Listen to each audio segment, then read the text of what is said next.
اعوذ باللہ من الشیطان الرجیم بسم اللہ الرحمن الرحیم۔ حضرت داؤد طائی اور امام جعفر صادق کے درمیان ایک دن بحث ہو گئی۔ امام جعفر صادق فرمانے لگے یہ محبت کا ان کا رشتہ تھا آپس میں۔ حضرت داؤد طائی صوفی تھے اور امام جعفر صادق تو حضور کے نواسے ہیں نا جی، اور بڑا عقیدت کا رشتہ تھا آپس میں۔ ایک دن امام جعفر صادق کہنے لگے داؤد طائی میرے لیے دعا کر، تو آپ رو پڑے، کہنے لگے حضور میں نواسہ رسول کے لیے دعا کروں؟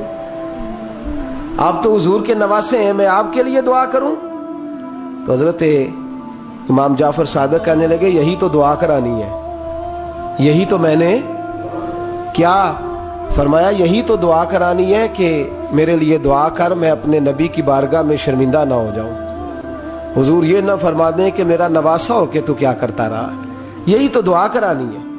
بڑا پیار تھا۔ ایک دن بحث ہو گئی، حج کر کے واپس آئے، عراق میں تشریف فرما تھے امام جعفر صادق۔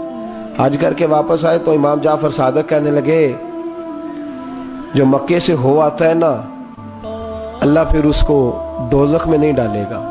خوش نہیں ہوئے آپ لوگ؟ اللہ آپ کو جزائے خیر عطا فرمائے۔ فرمایا جو کعبے کا دیدار کر لے ایک دفعہ زندگی میں اور ایمان کی حالت میں، اللہ پھر اسے دوزخ میں، ایک دفعہ جو دیدار کر لے ایمان کی حالت میں، اللہ دوزخ میں۔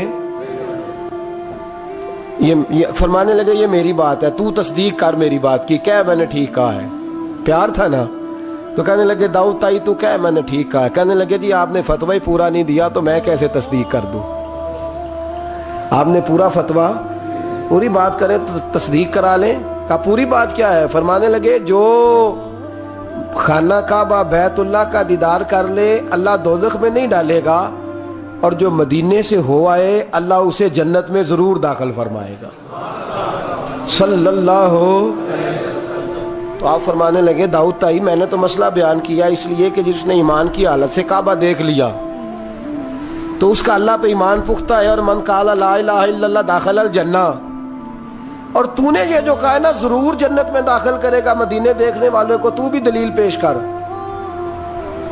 مکہ کا ایمان کے ساتھ دیکھنے والا تو میں نے حدیث پیش کر دی، تو دلیل دے۔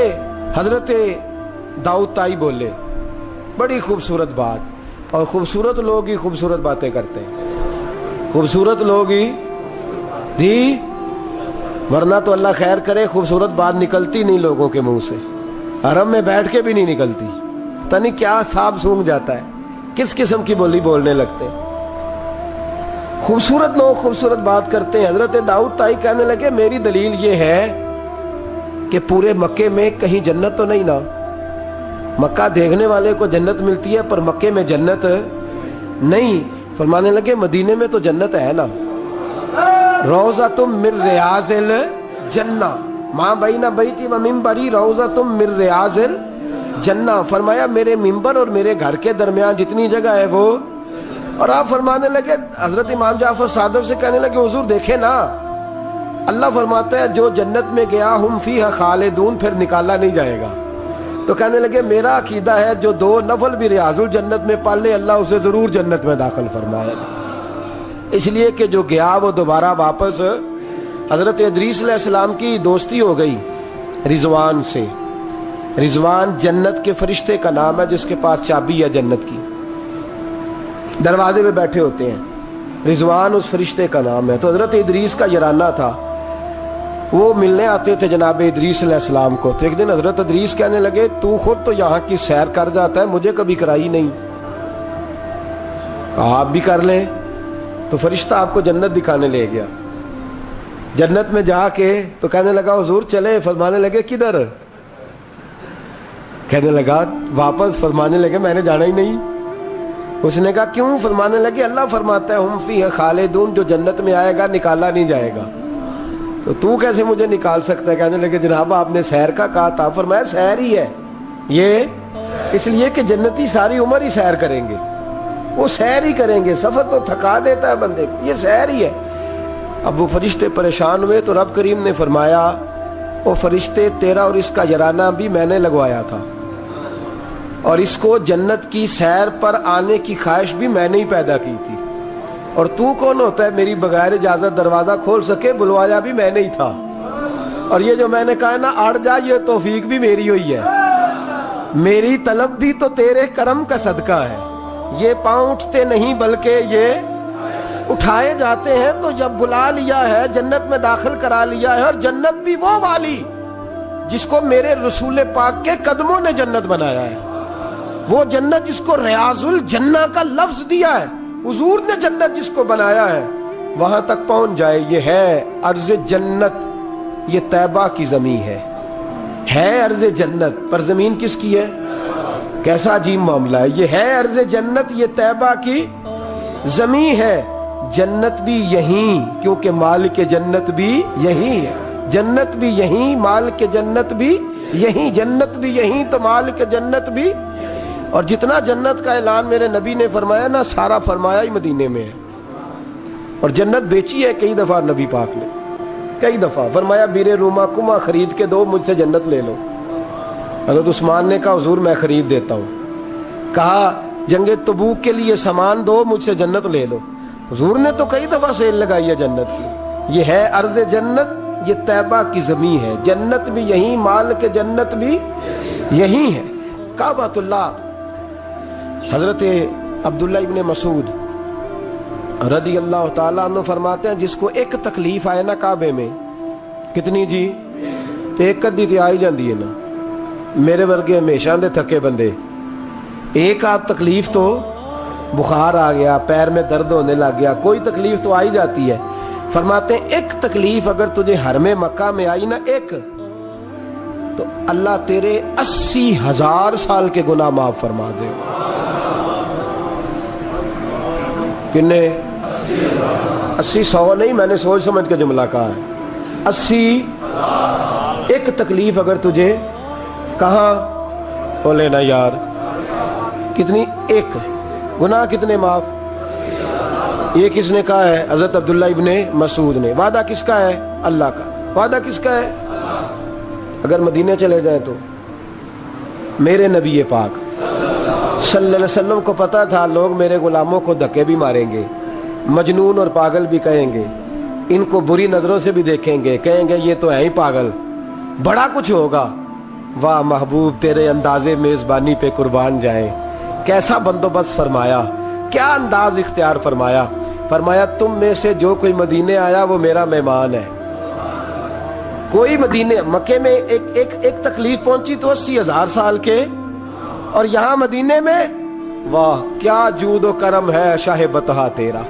واہ دیکھیں اعلیٰ حضرت لفظ کیا کہتے ہیں، واہ کیا جود و کرم ہے شاہ بطحہ تیرا، نہیں سنتا ہی نہیں دیکھیں ترکیب اعلیٰ حضرت کی، ایسے جملے درد ہو تو نکل، نہیں سنتا ہی نہیں مانگنے والا تیرا، اور کہتے ہیں تیرے قدموں میں رہوں غیر کی ٹھوکر پہ نہ ڈال، جھڑکیاں کھاؤں کہاں چھوڑ کے صدقہ تیرا، اور تیرے قدموں میں جو ہے غیر کا منہ کیا دیکھے، پھر کون نظروں پہ چڑھے دیکھ کے طلبہ تیرا، دیکھ کے جلوہ نہیں۔